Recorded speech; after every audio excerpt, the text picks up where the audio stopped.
Bonjour lecteurs de notre chaîne YouTube, alors on se retrouve pour la deuxième vidéo, hein, donc si vous avez suivi la première, ce que je vous conseille, c'est je vous présentais donc une partie de l'exposition que je fais chez moi, hein, mon petit musée de la RC perso, qui est très modeste, hein, et donc excusez-moi, je le redis encore, hein, si je fais quelques erreurs pour les spécialistes, parce que là je le fais un peu à l'arrache, les voitures elles sont un peu poussiéreuses, parce qu'on vient juste de finir les travaux. Donc les voitures, il faudrait que je les souffle une par une. Donc la première partie, j'ai commencé à présenter quelques voitures alu, des Kyosho. Et là, on continue donc sur les Yankees.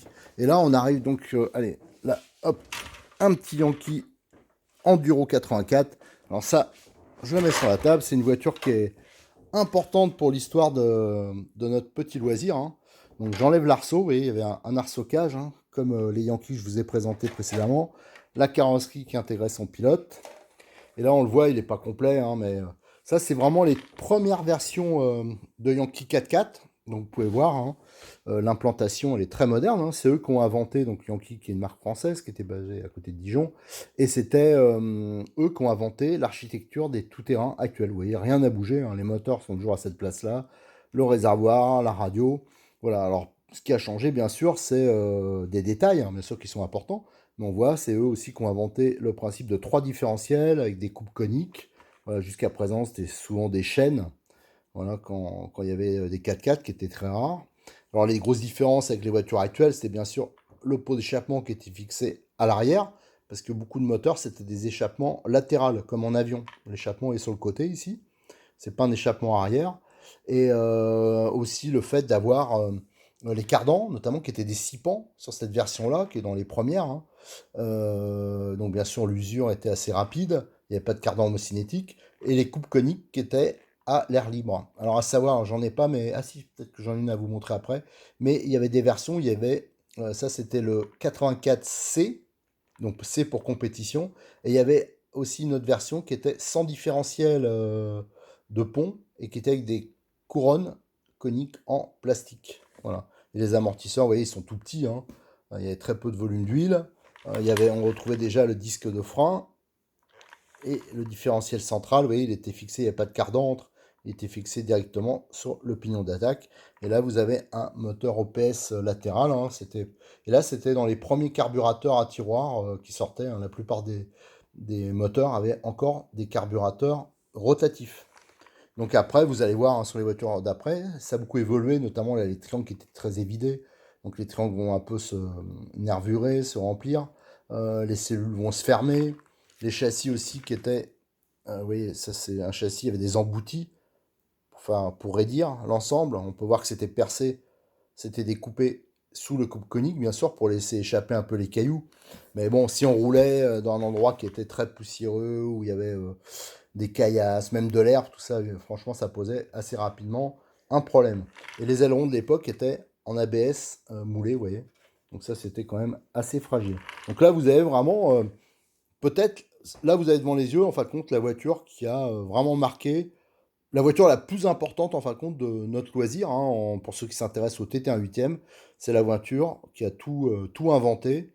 Et depuis, il n'y a eu aucune révolution dans ce domaine, hein. C'est Yankee qui a tout fait. Et on peut être content parce que c'était français. Voilà. Allez, on le met un peu de côté. On va aller voir les autres. Alors là, ceux-là, je vous les ai déjà présentés. Là, allez, je vais sortir celui-là. Qu'est-ce qui change sur celui-là? Alors ça, c'est... il n'est pas à moi, celui-là, c'est une voiture qui est à Cyril. Ah, il y a le Matou qui est là. Le chat, il est venu me rendre visite. Alors, si on entend les miaulements du chat, ça va pas être pratique. Allez, Poupi, va te coucher. Vu qu'elle m'obéit pas, c'est mort. Alors, celui-là, on voit, il y a les jantes démontables. Les pneus Yankee, donc c'était la deuxième version, ils sont nervurés, hein. Dans la première vidéo, je vous ai montré les premières versions, il n'y avait pas ces petites nervures. Et là, on voit déjà, celui-là, il y avait une petite évolution. Déjà, la cellule a commencé à se fermer. voyez, il y a des flancs. Et les triangles, ils sont différents. Vous voyez, ils sont nervurés ici. Tandis que là, ils étaient creux. Voilà. Autrement, c'est sensiblement la même voiture. Alors, c'est une voiture qui est complète, hein, que Cyril va bientôt mettre sur son site, mais sauf que la transmission, elle n'est pas remontée. Et je pense qu'il n'aura pas le temps de faire le remontage. Moi, j'avais commencé à faire un peu. Mais c'est une voiture qui est en super état, hein, c'est sûr, pour les collectionneurs. Alors, elle sera peut-être pas avec ces jantes-là, mais pour les collectionneurs, c'est une super base.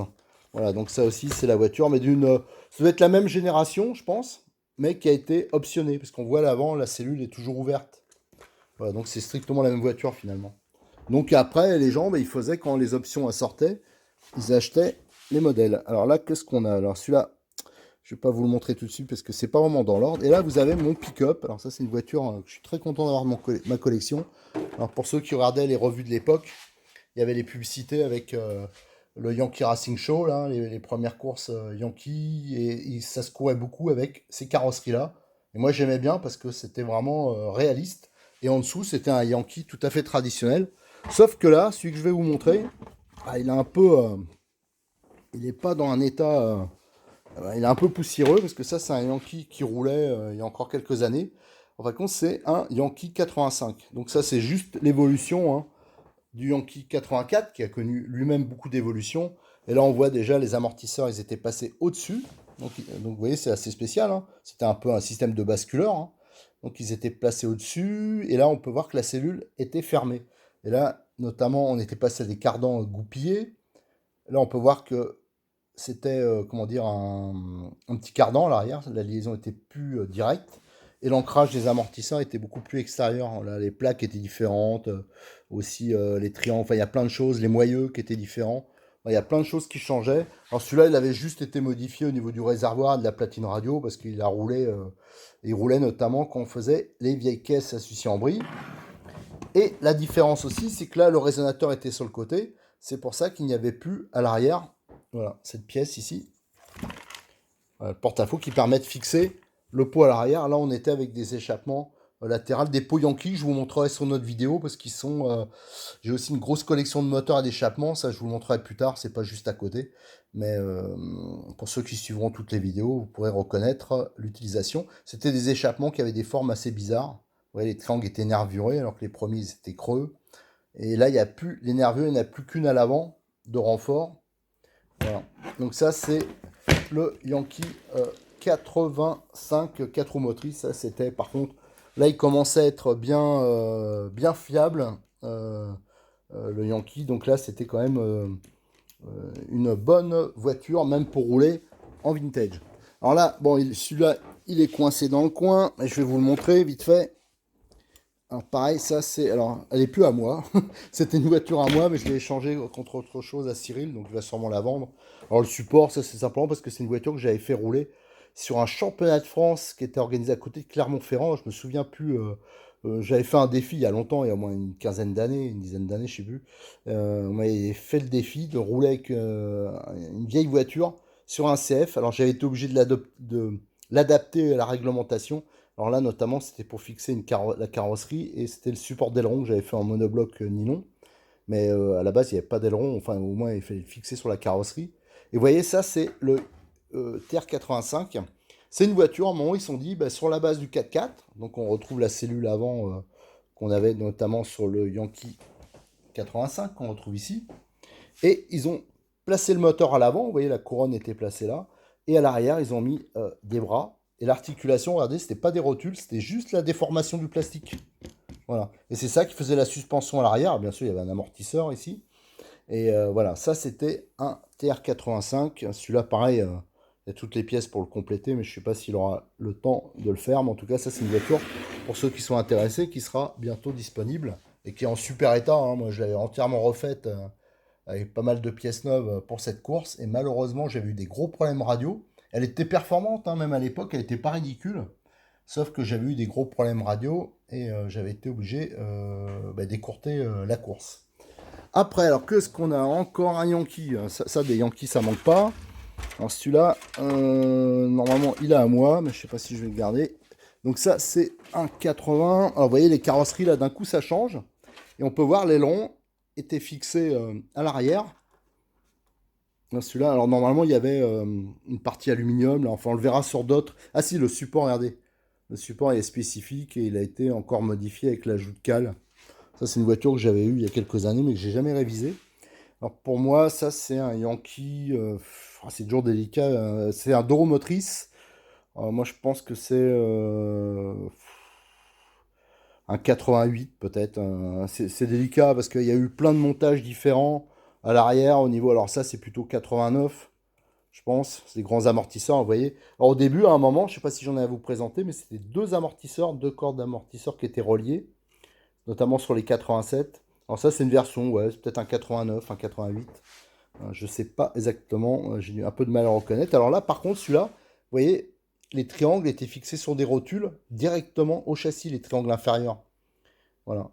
Et à l'arrière, c'était d'énormes triangles qui étaient articulés. Il n'y avait pas d'axe, c'était sur des rotules. Alors là, vous avez un Doro motrice qui est plutôt en bon état, hein. Et vous voyez le pot d'échappement qui a surtout besoin d'une petite remise en forme, enlever un peu de rouille, des choses comme ça. Mais là, vous avez le pot d'échappement qui était spécifique, vous voyez, et qui était en fibre, qui a été renforcé ici parce que bon, ils étaient un peu fragiles. Voilà, et donc c'était des pots d'échappement qui étaient spécifiques et qui étaient montés de ce côté, parce que c'est un échappement latéral souvent qui était installé, tandis que bien sûr sur les TT actuels, ils sont montés de l'autre côté. Voilà.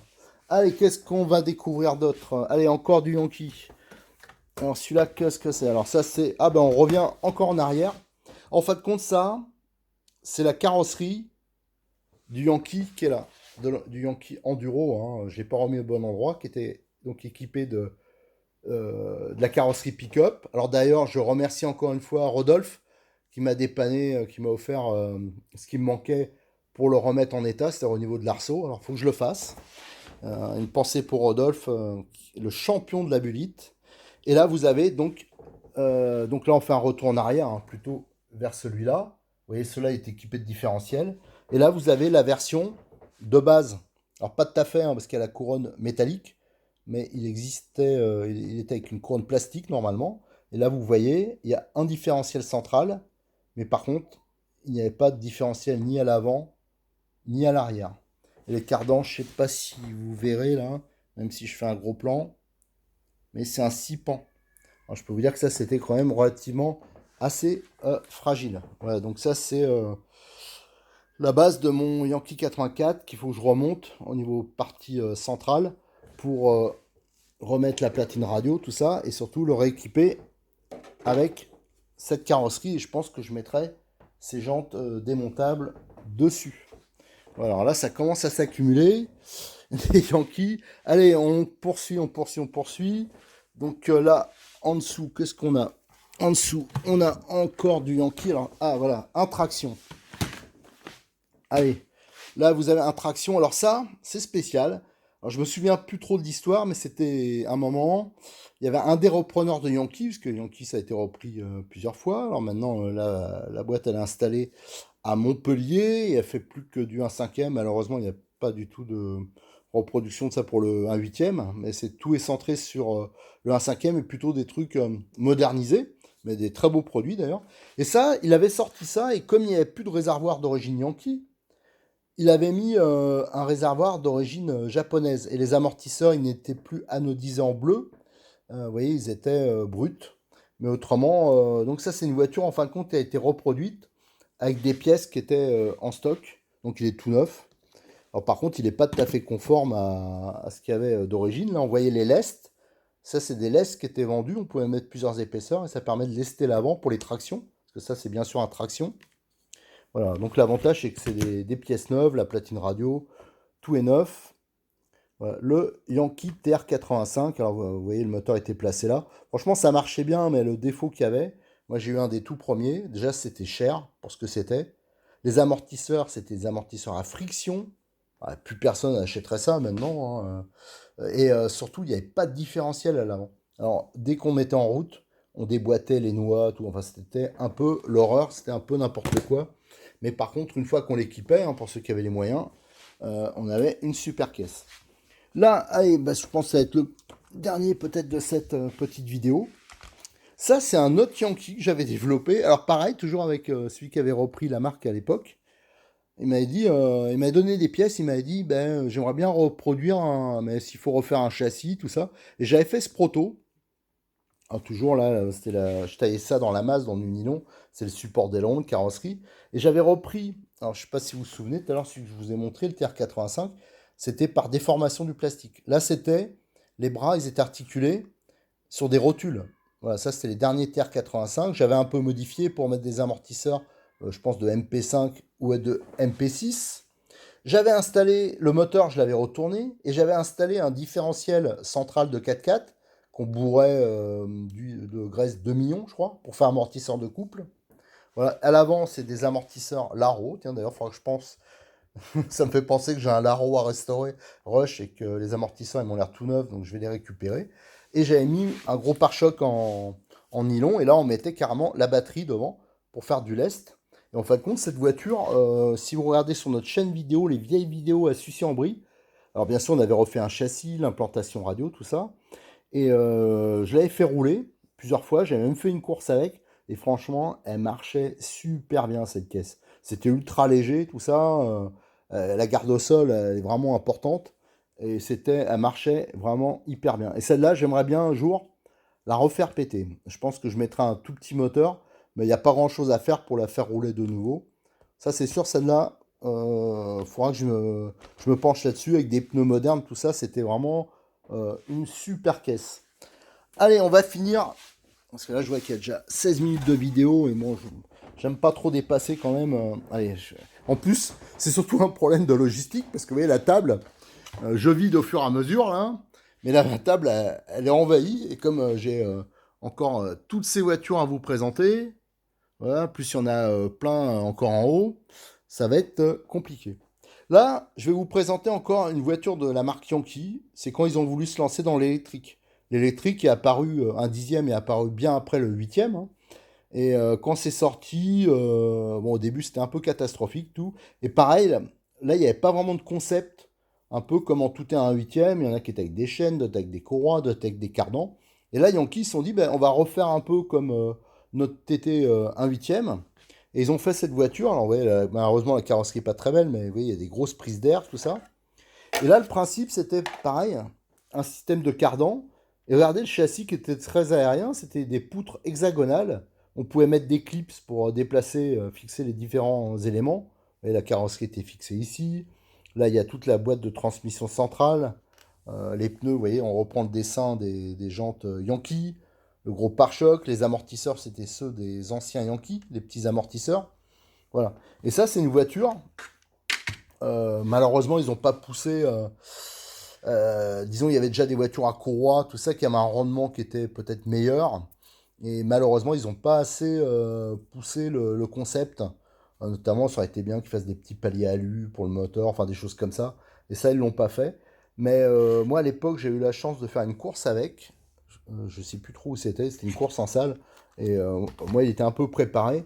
Et il avait super bien marché. Ouais, il y avait des très très longs triangles. Donc voilà, avec une chape au bout qui permettait donc de régler le carrossage. Et là, les amortisseurs qui étaient trop petits pour le huitième, là, dans cette échelle, ils étaient relativement adaptés. Et voilà, donc le Yankee Electra avec sa transmission centrale sous carter. Voilà, ça c'est une voiture qui est pas trop courante. On trouve encore un peu de pièces pour ça. Et ça, j'en ai quelques-unes pour essayer de le remonter. Celui-là, j'aimerais bien le remonter nickel. Il me manque juste une belle carrosserie pour faire ça.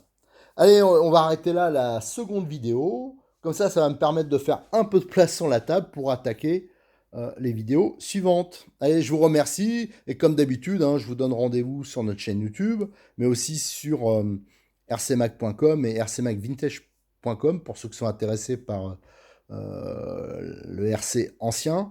Et aussi, n'oubliez pas, hein, j'oublie pas notre partenaire habituel, un Modis 34, sans qui il y a beaucoup de voitures, j'aurais pas pu trop compléter. Et aussi qui met à disposition actuellement alors pas mal de voitures anciennes, et il en a un gros stock. Je vous dis, son problème habituel, c'est que comme il y connaît rien, que moi, il me demande toujours conseil pour les prix, pas trop d'idées. Alors là, je vais conseiller notamment actuellement, là, il met des voitures sur sa page Facebook plutôt. Et après, bon, bah, s'il y en a qui sont intéressés, vous pouvez faire des propositions sur sa messagerie. Je pense que c'est un peu plus simple. Et surtout, je lui ai demandé de faire ça, c'est parce que beaucoup de ces voitures qu'il avait mis sur sa page internet, hein, sur son site, sont parties à l'étranger. Et moi, ça m'embête un peu. Alors, je lui ai dit, dans un premier temps, essaye de les mettre toujours sur ton Facebook, tout ça, c'est surtout les Français qui regardent. Parce qu'il y a au moins la moitié des voitures qu'il a vendues, elles sont parties en Italie, en Allemagne, en Angleterre, au Danemark, j'ai vu. Bon, alors, si certaines pouvaient rester en France, ça serait pas plus mal. Allez, merci, au revoir.